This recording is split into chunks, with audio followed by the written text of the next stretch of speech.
Bonjour, bonsoir et bienvenue. Dans cette vidéo, je vais essayer de vous montrer quelques tips qui se cachent derrière la création d'herbes dans le jeu vidéo. Pour ça, tout au long de la vidéo, je vais faire un tuto un peu grossier qui va vous expliquer qu'est-ce que vous devez faire étape par étape et je vais expliquer pourquoi on fait ça et pas autre chose. Déjà, pour commencer, il faut savoir qu'il y a deux choses qui sont très importantes pour que notre herbe ait un rendu réaliste.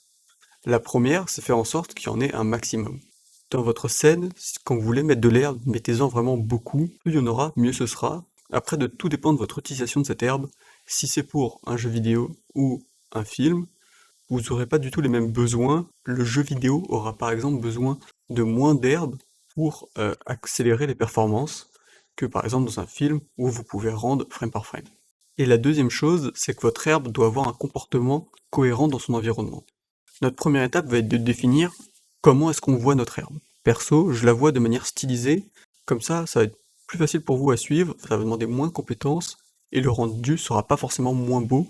Le photoréalisme demande plus de temps et plus de moyens, même si c'est vrai qu'avec des banques d'assets comme Quixel ou comme Megascan, on peut réussir à avoir des scènes totalement sublimes sans débourser un centime.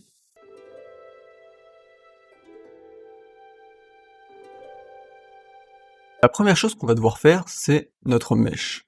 Notre mèche, vu qu'on fait du stylisé, va être globalement très simple. Ça va être rien de plus qu'un triangle. Sachez que si vous faites un truc plus photoréaliste, vous aurez sûrement une texture et qu'il va falloir matcher le mesh avec la texture pour la simple et bonne raison que ça va prendre moins de performance de faire un maillage avec plus de détails que si vous faites moins de polygones mais que vous laissez beaucoup d'endroits qui seront transparents. Car toutes les textures qui sont transparents, même masquées, sont très dures à calculer. Pour un ordinateur, ça fait ce qu'on appelle du pixel overdraw, et en gros ce que ça fait, c'est juste ça recalcule deux fois le même pixel, ce qu'on veut absolument éviter. Et pourquoi ça fait ça? C'est juste parce qu'en fait, il va essayer de calculer la texture, l'endroit où il y a votre mesh, il va se rendre compte que cette texture est transparente, et du coup il va se dire, ok, bah faut que je calcule ce qu'il y a derrière lui, et derrière lui, ce qu'il y a, c'est soit un mur, soit n'importe quoi, mais souvent avec de l'herbe ou avec des effets de particules, c'est souvent une autre texture transparente, puis derrière il y en a encore une autre, puis encore une autre, et là ça fait beaucoup de pixels overdraw, et vos framerate tombent dans les choux.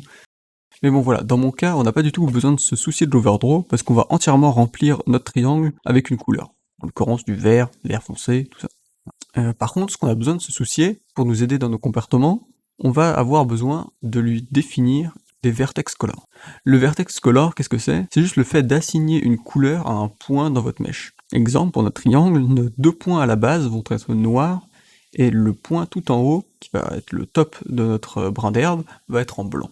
Ça va avoir pour effet de créer un gradient qui va de blanc à noir, et ce gradient est facilement convertible en une valeur de 0 à 1. Imaginons on veut appliquer une force à notre brin d'herbe, on va dire de 10 vers la droite. Si on l'applique comme ça directement sans vertex color, ce qui va se passer, c'est que notre brin d'herbe va glisser sur le sol, et ça va être pas du tout réaliste.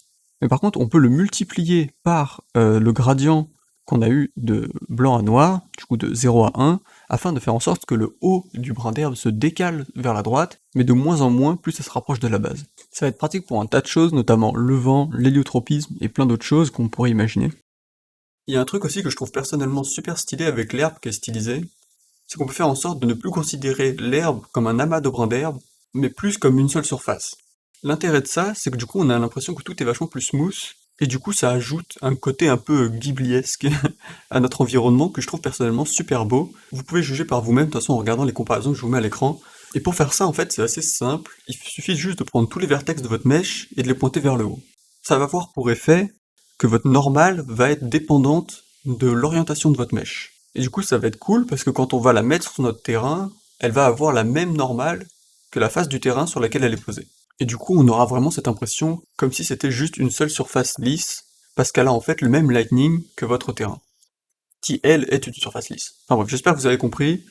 Vous pouvez toujours demander plus de détails dans les commentaires, je vous réexpliquerai ça. Voilà, moi je l'ai fait dans le mesh parce que je trouvais ça mieux, mais en vrai vous pouvez aussi directement le faire dans Unreal avec le petit schéma que je vous mets juste au-dessus, et ça va donner exactement le même résultat. Le faire dans le mesh c'est juste fancy de ma part, j'avoue que je sais pas du tout si ça rajoute vraiment un truc.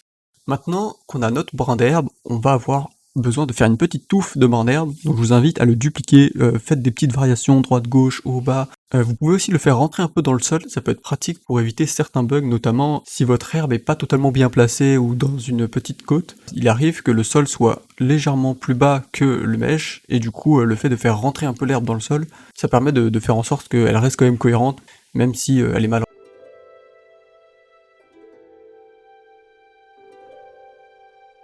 Je vais faire juste une petite parenthèse optimisation, parce que c'est quand même très intéressant de savoir comment est-ce que l'ordi fait pour afficher un objet à l'écran, et surtout comment il fait pour en afficher autant. Par exemple, dans l'herbe, on a besoin de beaucoup de mèches, et du coup, comment est-ce que ça se fait que notre ordinateur ne meurt pas au moment où il doit afficher autant d'objets. Pour ça, il faut que je vous introduise deux notions, le draw call et l'instanciation. Alors, un draw call, qu'est-ce que c'est? C'est une fonction qui est appelée, qui va permettre de prendre un objet dans votre scène et de le dessiner sur l'écran.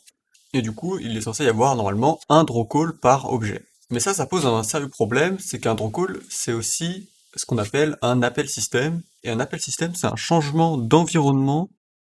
Ouais, il y a l'endroit là où vous faisiez vos calculs dans votre programme, et le fait d'appeler par exemple un autre module de votre système, comme la carte graphique. Et en fait, cette transition d'appeler une fonction qui est souvent, qui peut être dans un autre langage, en l'occurrence le GPU du kernel, bah, en fait c'est très coûteux en performance, c'est pour ça qu'on veut limiter les draw calls.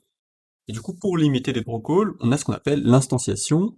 Du coup, l'instanciation va prendre un nombre élevé de mèches et va les donner directement à la carte graphique en faisant un seul draw call. Du coup, un seul appel système. Comme ça limite la perte de performance par les appels système, mais il y a quand même, ça l'a fait un peu baisser, parce qu'il y a quand même plus de polygones à dessiner. Le nombre de frames qu'on aurait perdu à faire plusieurs draw calls pour le même nombre de mèches est plus élevé que la perte de performance en donnant plus de polygones à dessiner à la carte graphique. Du coup, oui, c'est ça la sensation, c'est de donner plusieurs mèches d'un coup pour faire un seul draw call, et les dessiner du coup tous sur l'écran au lieu de les dessiner un par un. Ça a ses limitations, je les connais pas toutes, mais du coup on peut pas prendre tous les objets de la scène et les instancier en un seul draw call, ça c'est pas possible. Et faut savoir qu'elle n'est pas activée tout le temps, c'est-à-dire que si vous placez tous les mèches un par un dans votre scène, vous allez avoir des soucis de performance parce qu'il va aller faire un draw call à chaque fois, alors que si vous utilisez par exemple sous Unreal Engine le système de foliage, lui il va directement en background tout instancier, et du coup ça va vous faire gagner beaucoup de performance.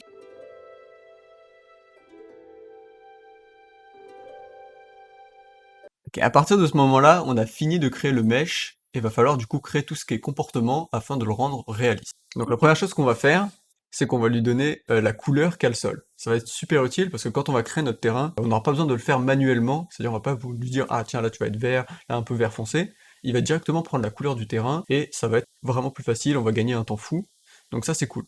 En deuxième partie, on va lui appliquer une force pour l'étirer vers le soleil, ce qu'on appelle l'héliotropisme, qui est en fait juste le fait que les herbes, quand elles vont pousser, elles vont aller de plus en plus vers le soleil, et le fait de simuler ça va donner un côté un peu plus réaliste, c'est vraiment optionnel. Là sur notre mèche, ça va pas se voir beaucoup parce qu'en fait c'est juste un triangle. Ouais. En troisième partie, ce qu'on va faire, c'est qu'on va faire en sorte que notre mèche, il va clip dans le sol, c'est-à-dire qu'il va traverser légèrement le sol, mais pas à n'importe quelle condition, que au moment où il va arriver dans une zone où il n'y a pas d'herbe, de manière à simuler l'effet que quand elle arrive sur une zone où il n'y a pas du tout d'herbe, l'herbe s'en va petit à petit, il y a de moins en moins d'herbe. Cette partie, ça va être aussi super utile parce que du coup, dans les jeux vidéo, les mèches vont se traverser l'un l'autre, mais ce qu'on peut faire, que s'il y a un objet qui touche le sol, on va lui dire ah cet objet, je veux que l'herbe elle clip en dessous, tellement profond qu'on va plus la voir, et du coup, ce sera comme si elle n'était pas là. Et en dernier, pour rendre tout ça un peu plus vivant, ce qu'on va faire, c'est qu'on va lui ajouter un peu de vent.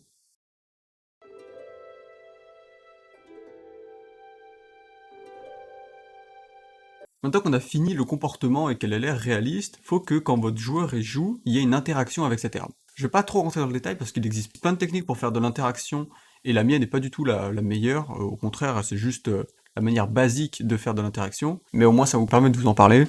En gros, ma petite façon là de créer de l'interaction de manière facile, c'est que j'ai une texture sur laquelle je vais avoir la position de mon personnage qui est écrite, et surtout la direction dans laquelle il regarde. Parce que bien sûr, si je suis dans mon herbe, en gros, je veux pas que mes brins d'herbe à droite se plient vers la gauche, ça aurait aucun sens, ils rentreraient dans ma jambe. Donc pour ça, je garde sur ma texture la position l'orientation de mon personnage, de manière à déformer dans la bonne direction les brins d'herbe. Et c'est à peu près tout, du coup, il n'y a rien à faire de plus dans ma technique, mais ça pose beaucoup de soucis du coup, parce que par exemple, imaginons que je saute au-dessus de l'herbe, en fait l'herbe en dessous de moi va quand même se déformer, parce que j'aplatis vraiment tout ça en une texture, il n'y a pas de notion de 3D, La vraie bonne technique qu'il faudrait utiliser, c'est faire en sorte de checker les collision box de votre player, enfin de votre caractère, et en fonction de la collision entre ces collision box et votre brin d'herbe, le plier dans différentes directions. Mais j'avais un peu la flemme, c'est pas un truc qui m'intéresse plus que ça, je voulais juste vous en parler pour que vous sachiez, sachant que l'interaction c'est vraiment un gros domaine. Par exemple dans le dernier Zelda, il y a aussi la propagation du feu, plein d'autres trucs, enfin l'interaction c'est vraiment infini, c'est ce qui va donner vraiment vie à votre jeu, qui va rendre ça vachement plus immersif. Parce que je vous avoue que en 2021, avoir des joueurs qui traversent des herbes, ça fait vraiment moche. Bon voilà, c'est la fin de cette vidéo, j'espère que vous avez kiffé, et que vous avez appris des trucs, ça vous a donné envie de créer. Et voilà, je vous laisse là, des bisous, et je vous dis à dans 6 mois.